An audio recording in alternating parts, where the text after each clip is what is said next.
বন্ধুরা, আজ আমি আপনাদেরকে করে দেখাবো রুই মাছের পোস্ত।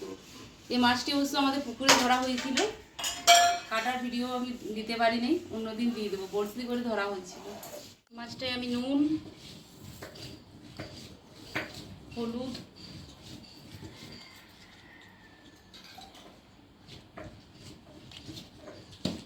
মাখিয়ে নেব।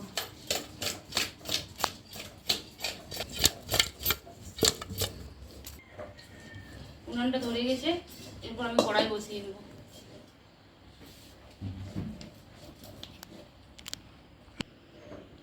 কড়াই গরম হয়ে গেছে, তেল দিয়ে দিলাম মাছগুলো ভাজার জন্য। তেলটা গরম হয়ে গেছে, কড়াইয়ের চারপাশে বুলিয়ে দিলাম।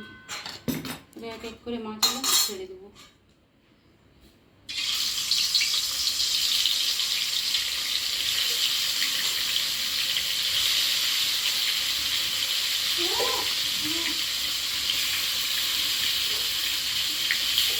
একবার হবে না, আরেকবার ভাজতে হবে।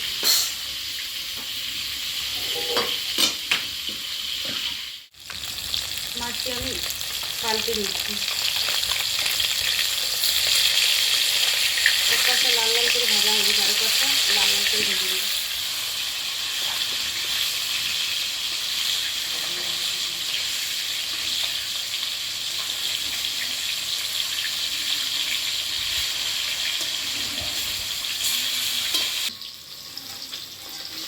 মাছটি লাল লাল করে ভাজা হয়ে গেছে, আমি তুলে দিলাম। রুই পোস্ত করতে গেলে একটু মাছটা বেশি করে ভাজতে হবে।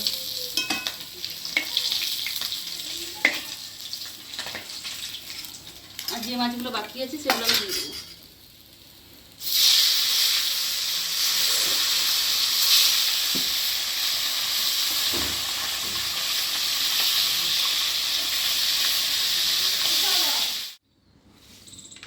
মাছগুলো আমি লাল লাল করে ভেজে নিয়েছি। এরপর ওই তেলে কালো জিরা, শুকনো লঙ্কা ফোড়নে দেবো।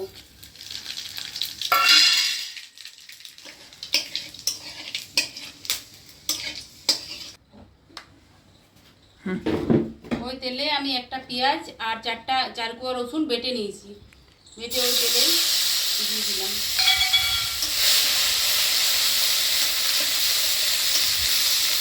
অল্প নেড়ে চেড়ে নেব।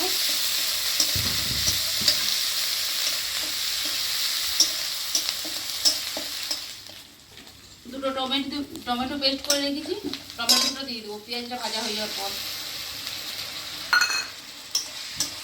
মিডিয়াম সাইজের টমেটো, খুব বেশি বড় না।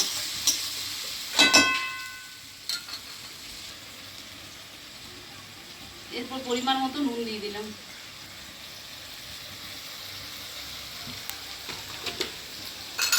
একবার নেড়ে নিলাম।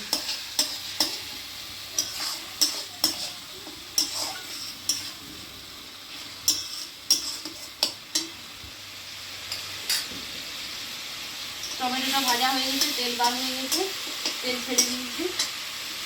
এবার বেটে রাখা মশলা দেবো। বেটে রাখা মশলার মধ্যে আছে 3 চামচ পোস্ত, 1 চামচ সাদা সরষে আর গোটা 3-4 কাঁচা লঙ্কা। এটা দিয়ে ভালো করে নাড়াচাড়া করতে হবে। একটু নেড়ে নিলাম।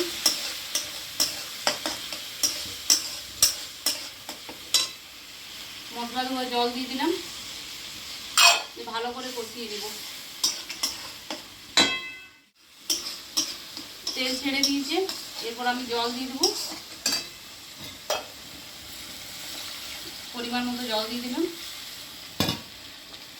এটা আমি কোনো হলুদ ব্যবহার করিনি, ওই যা মাছ ভাজাতে দেওয়ার দিয়ে দিয়েছি। ঝোলটা ফুটে এলে মাছ দেবো। এই দেখুন বন্ধুরা, ঝোল ফুটে এসেছে। এরপর আমি মাছ দিয়ে দেবো ঝোলের মধ্যে, সবগুলোই দিয়ে দেবো। একটু নেড়ে চেড়ে ঢাকা দিয়ে দেবো।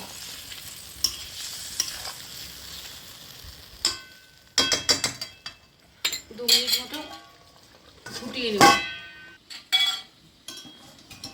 এই ঢাকাটা খুলে দেখি, 2 মিনিট হয়ে গেছে। এই তো আমার মাছ রুই পোস্ত রেডি হয়ে গেছে। বাস এটা নামিয়ে নেব।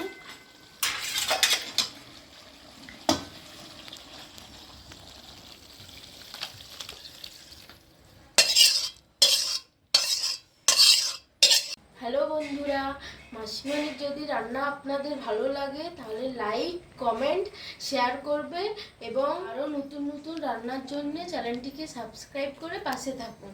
বাই বন্ধুরা।